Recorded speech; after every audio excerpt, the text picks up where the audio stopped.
Hello, everyone. Welcome to the second episode of the Dubsy Goats Lounge. This podcast series, me and Sammy will be interviewing some of the key figures in Wellington College. Wellington College's illustrious success, and in today's podcast we have Sebastian on, 2016 head prefect, and we hope you enjoy this episode.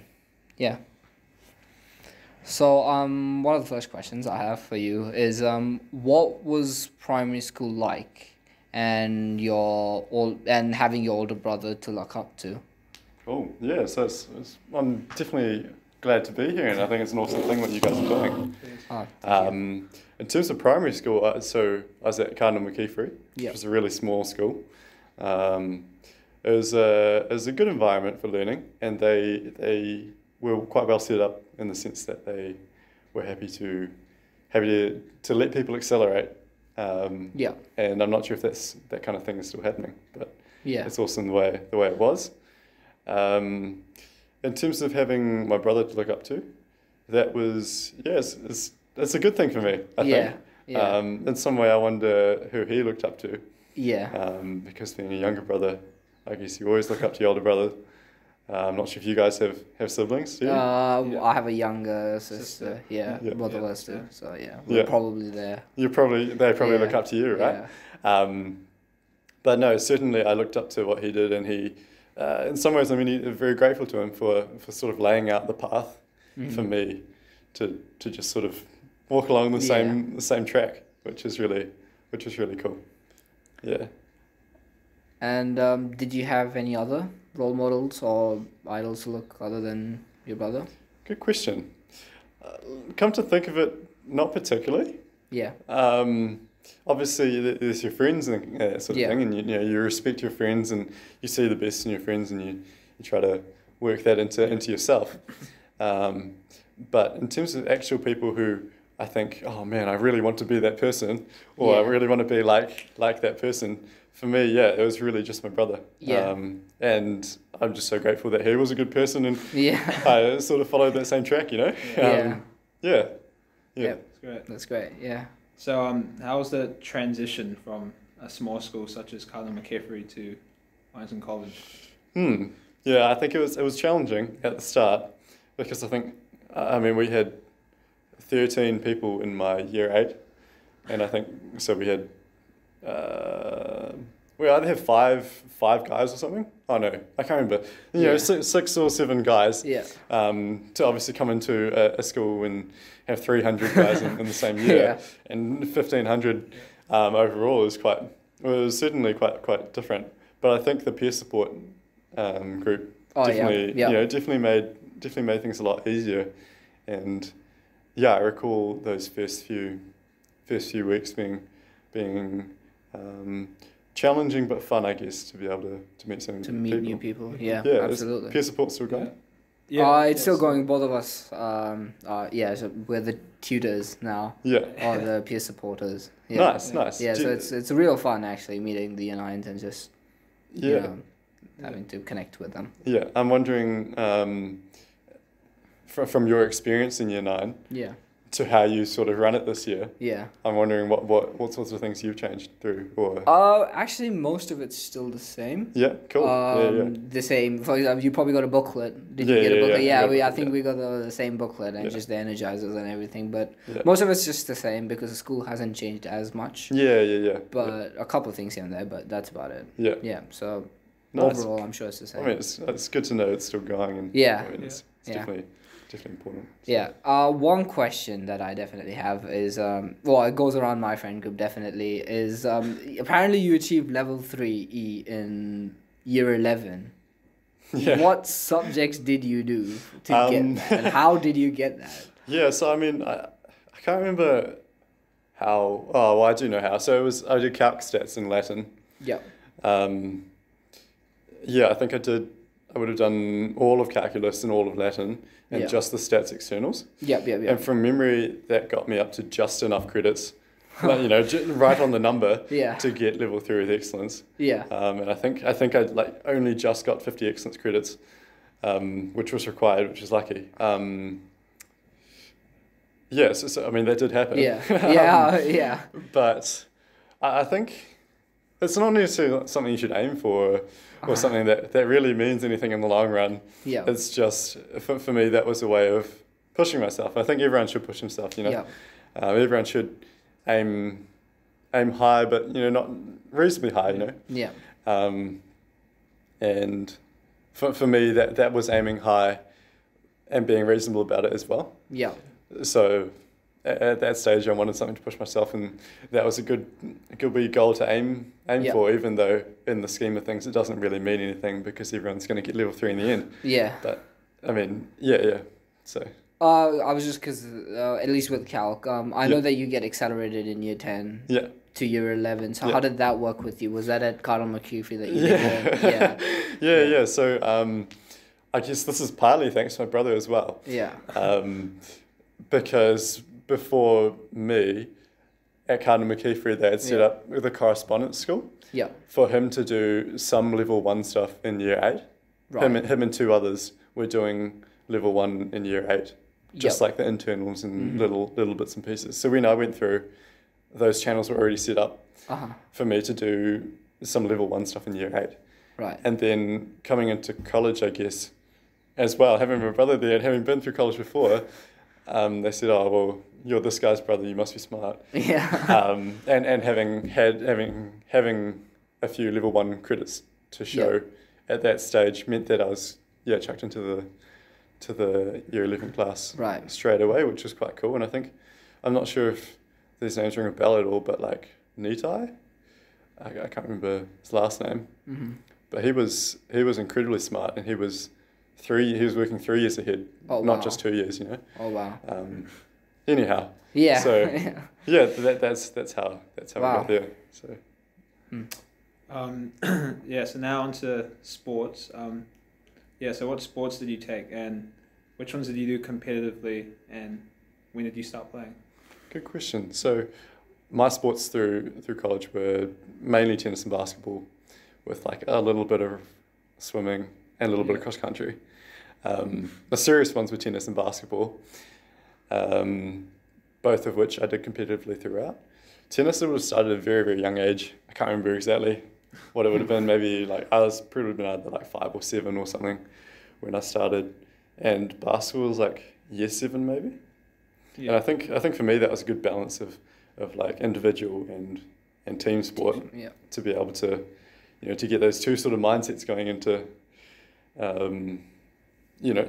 through sport. Yeah. And I did like not very serious swimming, so like we have like the college swim sports, and I just did that every year just cause. Yeah. Did a little bit of cross country earlier on, but not too seriously. Yeah. Cool. And you want to talk us through your experience of setting up Runathon? Possibly, actually, I would just say this. The 2016 video was probably the best one I've seen. I've seen quite a lot of them, the more recent ones and the previous ones before that. But I think that was the funniest. Yeah. Oh, that's cool. Yeah. No, I'm glad you found it that way. And I think a lot of that is down to the one guy whose job it was to sort of work on the video, and that was, I'm not sure if you remember, Jake Alston. Oh, I'm afraid I don't. He was the mastermind of the video. Oh, I see. He came up with the script and everything, the ideas and how we'd film everything. And he's sort of moved into that area now after school. He did an absolutely awesome job with that. And I think that's sort of reflected by what you said. In terms of my experience setting up the Runathon, it was definitely challenging. Yeah. Much more work than I thought it would be. I did know it would be a lot of work, but I didn't realize how much exactly. I think looking back on it now, one of the main things I've learned now, I guess, or one of the things I was afraid of at the time, is that I didn't really, not so much that I didn't trust my team, but I really wanted the Runathon to go well. I really wanted it to be a good. To be done as well as it could, or as well as it could in my eyes, and so it was me and one of my friends, Josh, doing a lot of the sort of background work, the scholarships, so getting the sponsorships and that sort of thing, sorting out a lot of the logistics, where in hindsight, it would have been better, and if only I could go back and tell myself now, is to really just trust the team and not worry so much about the end outcome, or not worry about, being done to the exact way you want it to be done, but to really trust the team and put faith in the team that it's all going to work. And we should have shared that a little more in hindsight. Right. But yeah, it was certainly a challenge and certainly a good experience to learn essentially how to get things done. And the one thing that is important in getting some things done is, I guess the best thing you can do is make a phone call. Yeah. Or go visit them, actually. Go visiting is better. But if you can make a phone call, send some emails, and get communication open, let them know who you are. Yeah, I don't know. Generally, that was the experience, and it was so cool to sort of mobilise the school and get such a change from there. And yeah. I think every runathon tries to improve on the last one. Yeah. And I think we did improve on the years before, and we took the best out of what we knew, moving forward. And I think every year does that. So I'm not sure if you guys remember, but I don't know if it still happened, but one of the coolest things I remember from our runathon was having that water slide. Yeah, it's still there. I think it's still there. You still do it? Yeah. Awesome. That's so cool. So that's awesome. I'm glad to hear it's still there. Yeah. Because one of the things in general with college is legacy. Yeah. And being able to give something to the school that continues on is just it's really rewarding. So absolutely. Yeah, no, that's awesome. That's quite interesting. And just along with runathon, what was 2016 like just in general? Because you got a Premier Award. And like you'd said in the staff article, you said you mixed it with sports and socializing. And so what was 2016 like, and what was a typical 2016 day like in terms of the schedule? Yeah, it was. I mean, every day was a little bit different. There were things that just come up, and I'm sure, you'll hear prefects, and you guys would know things just come up, opportunities come up. So in a way, the variation was nice. Every day was slightly different. There'd always be someone you have to meet, or something you have to get done by the end of the day. Things pop up. Overall, it was a busy year. It was challenging. I definitely tried to keep it as balanced as I could in terms of, study was important, but also the leadership sort of stuff and staying on top of responsibilities and that kind of thing, but also trying to find time to spend time with friends and staying active, I guess those were the things that were important to me at the time, and definitely challenging to stay on top of. I can't remember exactly what was said in that staff article, but from memory it wasn't quite, I don't know, the media sort of always blows things out of proportion slightly, and it paints a slightly better picture than maybe what things actually were. But it's certainly challenging, but I think it's so important through busy times just to stay balanced and keep doing the things you enjoy. Yeah. I think that was what I was trying to get through in that interview, but maybe it didn't necessarily come through. I'm not sure. Okay. So who were some of your favorite teachers, and I guess what subject did you enjoy the most throughout your time here? Yeah, that's a good question. I mean, like traditionally the subjects, if we talk about subjects first, I was definitely very good at like calculus and physics and chemistry, stats, very sciencey. I was good at those, and I guess I enjoyed being good at them, and for that reason I sort of enjoyed them. But at the same time, I think PE was a very, very interesting, in terms of actual interest. I think that was possibly one of my favourite subjects, as well as all the sciences and Latin as well.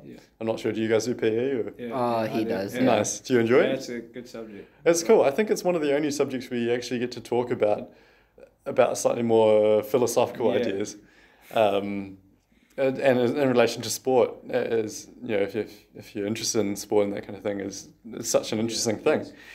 In terms of teachers, most of my favourite teachers probably have left by now. But I think in terms of what actually makes a teacher a favourite teacher, I think fundamentally it comes down to whether you feel like they care about you, whether you feel like they're actually interested in how well you're doing and how you are as a person. Either that or they're just funny and you can have a laugh with them. Yeah. You know, the people who have their quirks and that kind of thing. Yeah. I think that in general, you know, those are the kinds of people you like. Yeah. And the people who you actually think care about you. So, yeah.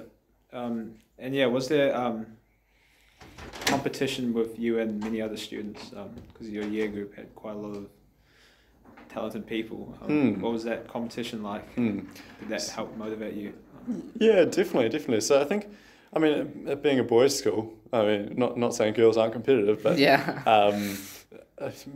potentially by nature, boys are competitive, and so certainly being able to play on that. I guess I'm not sure if you still have like the physics rankings.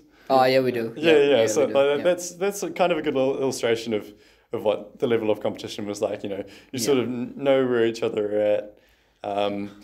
It's a healthy level of competition though, right? You're not. It's not like you're trying to tear each other down. Yeah. You sort of, everyone's doing their best.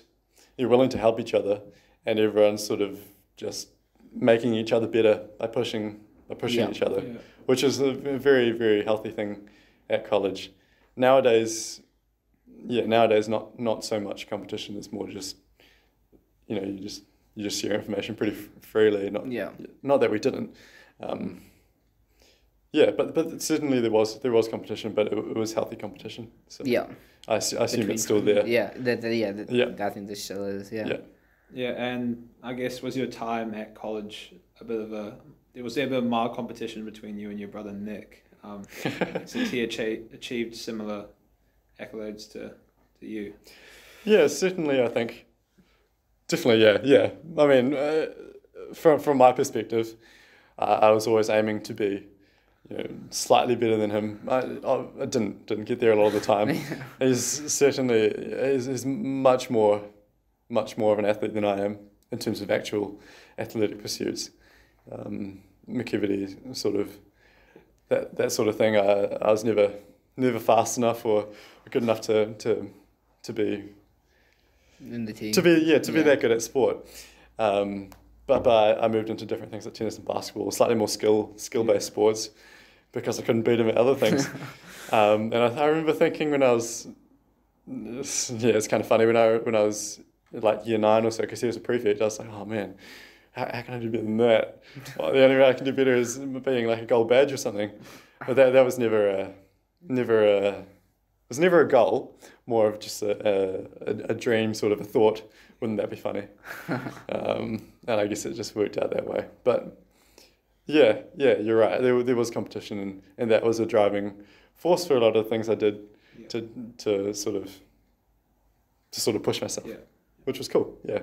Yeah. And just with the theme of school, what are your thoughts on Mr. Moses? In the previous podcast, Dr. Alex Ross, he had great things to say about Mr. Moses and his impact on just striving for excellence in everything. And was he a major influence in how you did what you did? Definitely, yeah. So I think I would agree with what Alex said. Yeah. Mr. Moses certainly had a way of motivating people to really be their best. Yeah. And I think that possibly came back to, he probably wasn't successful in all cases, but the majority of students probably would have felt as if, to some degree, as much as he could have, being as busy as he was, that Mr. Moses did care about how well they were and how well they were doing in general, you know. And I think it takes a very special person to do that, to be able to motivate everyone to really push themselves.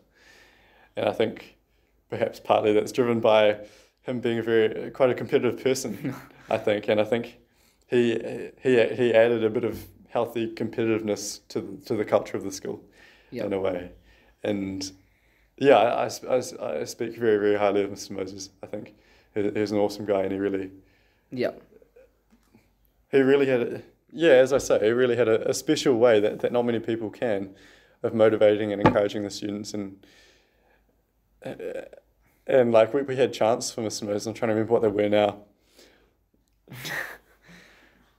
It was like R-O-M-O, we believe in Romo. Yeah. You know? Stuff like that. It just sort of reflects how well he connected with the boys and how we believed in him. And and how much respect there was both ways.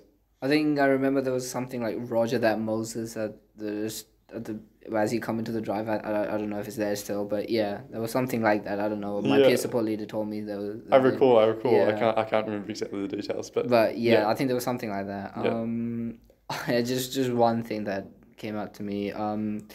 This was one of my vivid year 9 memories, was in assembly right after runathon. What went through your head when Will came to accept his award for the runathon, and how was he after? Yeah, no, that's as I said, still one of the times I look back, and every time I think about that I still shake my head. I definitely wasn't as confident a speaker back then as I am now, and I guess I didn't realize it. I knew I was digging myself a hole at the time, but I didn't know how to get out of the hole. And oh man, I still feel kind of bad about that. I laugh at it in hindsight, but I feel bad about it. To Will's credit, he took it really, really well, and I'm so thankful that he did. Yeah. I'm not sure what he's like now. I assume he's still pretty easygoing. Yeah. But no, he took it in good humour. He knew. I think the majority of people knew what I meant. Yeah. What I was meaning to say, and at the time, I'm trying to think what I was meaning to say at the time. I was meaning to say something along the lines of, anyone can be special if they put in the effort. You know. Yeah. And it doesn't matter who you are, what your background is, but it just came out completely wrong. So, yeah, certainly, that's probably the one event at high school that I wish I could just like go back and tell myself, just stop what you're saying right now.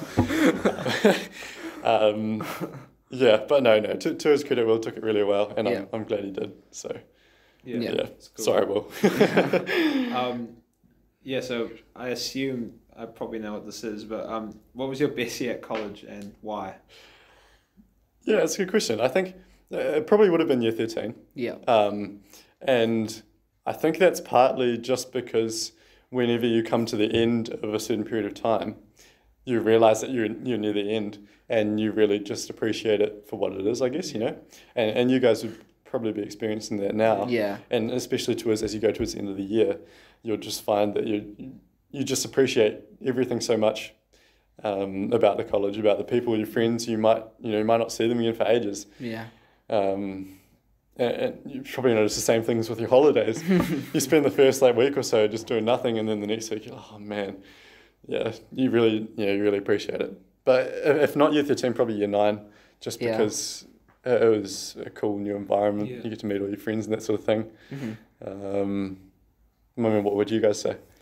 For me, it was different. I thought year 11 was quite interesting for myself. It was I had a few goals that I had to set for myself for at least the level 2 in subjects I'd taken, and I did get them. So in that way, I thought that was probably my best, and probably hopefully this year, because it's the last year, and I have my scholarship exams and everything to do in the future. Yeah, cool. So Do you enjoy the challenge of sort of pushing yourself? Yeah, I definitely do. Especially because this is why I reacted so quickly with the physics rankings, is because year 11 was the time where the physics ranking were there. And although I was never good enough to get in the podium, I was always there so that I can push myself to get as high as I can. Just get into the scholarship class. Yeah, that's awesome. That's so cool. Yeah, that was just great. Yeah. I have a lot of respect for that. Yeah, I would say year 11 was pretty good, and I guess year 9 as well. Year 9 was good. I mean, meeting new people, and as you said, the new environment.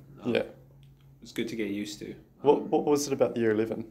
I think it was just NCA, and what you've heard about it really motivates you to succeed in NCA. And I don't know, I quite liked the first year of NCA. I felt the subjects I took really helped me. And I thought it's probably one of my best years academically, I guess. Cool. Yeah. Awesome. No, that's cool. Yeah. And just with the family thing, were your parents expecting great success from you? And were they a major part in pushing you? I don't know about expecting. I guess that they're always, they're always hoping Yeah. that you'll do well. And I think all parents do, I guess. I think more so. I think more so. I was pushing myself. I see. I think I always have really high expectations of myself, and my parents were happy to let me run with my own high expectations generally. It'd always be a little bit frustrating when I'd do what I need to do for the day, and I'd just be chilling on the couch or whatever, and Mum would say, "Don't you have study to do or something?" I'd always find that a little bit annoying. Oh man, Mum, I've already done my stuff. But I think in general I had those high expectations of myself, and I mean on the subject of high expectations, I'm not sure. I think generally people in college do have high expectations. Yeah. But when you leave, I mean when I've left college, maybe I realised that those expectations were almost pathologically high, so high that they're almost detrimental to your health and your well-being, because you start to realise that when you can't always achieve your goals, and I guess you have to realise that you're not always going to achieve those goals. So there's a certain shift in thinking once you leave college and you leave those support systems behind. But I think at college, at least, having high expectations is good, but just being prepared to not always achieve those goals, or for example, through lockdown, not having to expect too much of yourself is it's the way to go. But anyhow, yeah. How did you take when you didn't achieve a goal that you had set for yourself? That's a good question. I'm trying to, through high school, we have goal setting day. I'm not sure if you still have goal setting day. I think it's a really good thing, right? Because it sort of gives you something to aim for, gives you something to hold yourself accountable to.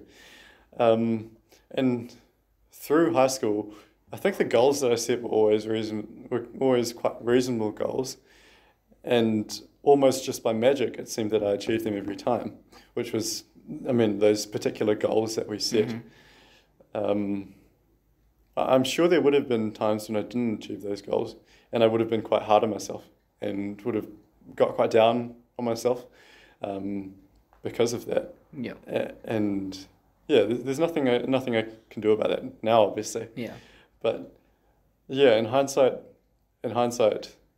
having learnt more about myself, once you leave school, you still got, when you leave school, you'll find out you have lots more to learn in general.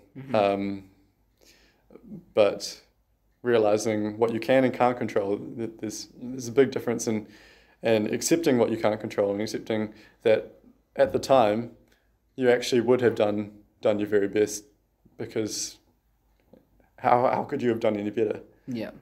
I guess it's a sort of concept of the words like should have. In some way, no one should ever say, "Oh, you should have done this," or you should have been better. You should have done this, because whenever you act, you use all the information of your past, and you're taking that and you're making a decision about what you want to do now. Yeah. And you do exactly what you should have done at that time. There's no such thing as you should have done this. I guess because at the time you did what you thought was best. Yeah. Yeah, I understand. Yeah. And so in the same way, when you don't achieve your goal, there's nothing you can do about that. If you've done your best, or even if you haven't done your best at the time, that was the best that you could have done, given all the circumstances outside of your control and everything. And that's one of the biggest things I've learned leaving high school, is that you won't always achieve your goals, and you've just got to accept that sometimes you can't control that. Yeah. And that's a sort of long process, just trying to learn to accept. Yeah. That's what we were talking about in the previous episode, about accepting failure and learning from it. Yeah. It's definitely a process, and it's not something you can learn overnight. It's something that takes time, and I think to an extent everyone does learn to accept failure in the end. But it's so important to do. Yeah. So what was it like trialing for head prefect and the whole process behind it? Interesting. What's it like now?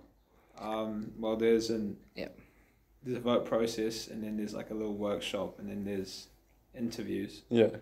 But that's how they decide prefects in general. Yeah. But, yeah. And then with the interview, they determine who's head prefect, deputy. I see. Yeah, and votes, I think earlier votes had a much, well, in 2007 at least, they had a much higher weightage because that was the only thing that happened. Now there's like an interview, and Mr. Fountain and all the other deputy principals, they decide upon how you answer the questions. Yeah. Which do you think is better? I think the current system's just fine. I think it makes sense that you actually have talk with the person and everything. Yeah. But yeah. Yeah, I mean, so when I went through, it was just a voting system. Oh, right. So in some sense, there's no trial process. You couldn't really say no. Yeah. So was everyone nominated? So it was exactly like 2007. It would have been exactly like 2017 in that everyone gets a vote, students and teachers, and from that, the decision's just made. It's all smoke and mirrors. Don't really know how everything's done, and come to think of it now, I didn't ever get the opportunity to say no. I don't want to do this. They're just like, okay, well, you're the head prefect now. So in some there was no real process to it. I think it is a good thing to have a system, an interview system. Yeah. But at the time, I think that the voting process worked okay. Yeah. As far as it was, I think generally, I mean, I say that, but I'm biased.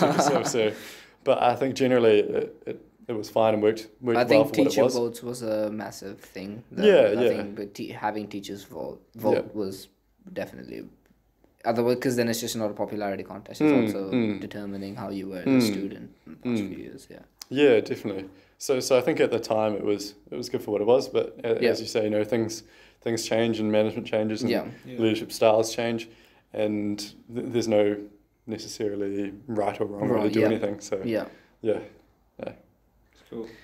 So now just shifting away from school and just going what you've done for the past couple of years. You're now a med student. Are you still continuing? Yeah. So now in fourth year this year. Yeah. And so this year should be the start of like my clinical placement. Yeah. So sort of moving out of the classroom and going into the hospital and doing more hands-on learning. Yeah. But so far, unfortunately, because of COVID, I've only had 1 week in the hospital. Oh. But when I get back down, so around the start of July, the rest of the year will be in the hospital. So that's cool. That's great. And it's all going well. Yeah. So what was life like in the first couple of years as a med student in Otago? It was good. So I mean, first year is sort of I think everyone's going to enjoy first year. Yeah. I think. Yeah. And beyond that, in particular in medicine, second and third year, it's busy, but you have enough time to do whatever you want to do. Mm-hmm. There's heaps of freedom. You'll realize, I guess, once you get to that second and third, that you have so much freedom of your time. If you don't want to do something, you just don't do it.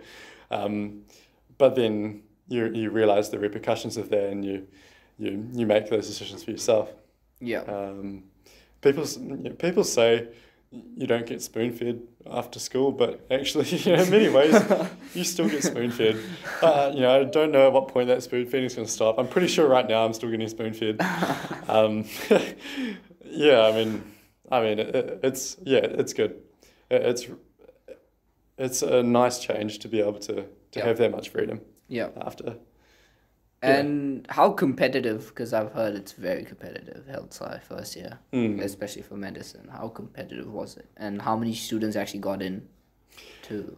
Yeah, you're right. It is a competitive year. Yeah. I think it's blown out of proportion a little bit because at Otago, at least I can't speak for Auckland, it probably might be similar, I'm not sure. Yeah. There's a huge cohort of people who do health science first year, and that's like 2,000 or something. Yeah. With only a small number getting into medicine. Yeah. Which makes it sound like nearly everyone's missing out of medicine, right? Yeah. But the fact is that not everyone's going for medicine. Uh-huh. There's people in there, as you do, Sammy, who want to go into physio or want to do dentistry or know going into the year that they want to do med lab sci, which is so important as shown by the coronavirus. Yeah. or dentistry or whatever it is that they want to do. So out of those 2,000, not everyone actually wants to do medicine. So there's not actually that many who really go in wanting to do medicine and don't get in. You know, there are a lot, but it's not 2,000 people who go in wanting to do medicine and don't get in. But you're right, it is a competitive year. You do have to do well. You have to focus. But part of all that is, as I always say, having a balanced sort of life and enjoying life for what it is, as well as balancing it with study. Absolutely, yeah. And I guess, are there any certain tips on you succeeding in preparing for med school? Do you mean like at college or? Well, after, like in uni. Actually, both, even both at school and at the, Yeah, that's a good question. I think. Are there any tips? Well, I think college, like, when you leave college and you start uni and you actually get quite busy with study, you realise that actually at college you didn't really do that much. Probably, I mean, I look back and my friends look back and we say, well, we just did nothing in college. We definitely weren't applying ourselves in college. I mean, generally, I think I certainly applied myself as much as I could at the time, but there was so much more there that I didn't know I had until you went to uni. So I think the most important thing actually at college is just to enjoy the time that you have at college. Make the most of all the extracurricular stuff that you can do, and don't focus too hard on the academic. I think once you leave, you can think more about the academic. Really, you're trying to learn how to learn is the most important thing. At high school, you're only really taught one way to learn, I guess, or you sort of figure it out yourself. But once you get to uni, you really have to figure out what is your way of learning. And that's one of the most important things to figure out as you go along throughout uni, and especially in first year. That's probably what I'd say, and balance. And what are the main differences between med school and Wellington College, between Otago and Wellington, and where you're at now, actually, Christchurch, which talking about? Yeah, right. Well, I guess college and university is always going to be hugely different. In some way, med school feels a little bit more like school than perhaps other courses might, because in med school you actually have to go to class at a certain time. Sometimes you have to go at 9 o'clock in the morning, and you'll have lunchtime at a certain time, and then you'll go home at the end of the day. And it definitely does feel like school, but in many ways you have a lot more freedom. You have a lot more ability to choose what you do and what you engage with and don't. In general, university is just a lot more freedom, and college is quite. I'm thinking restrictive, but I don't mean restrictive. I mean, how do you say, like, it guides you on a certain track. But I think that's a good thing. It's a good thing for people under the age of 18 or so to be guided along a track, and then have the choice to do whatever you want to do afterwards. So I think that the main difference is that freedom of choice. I'm trying to think if there's others.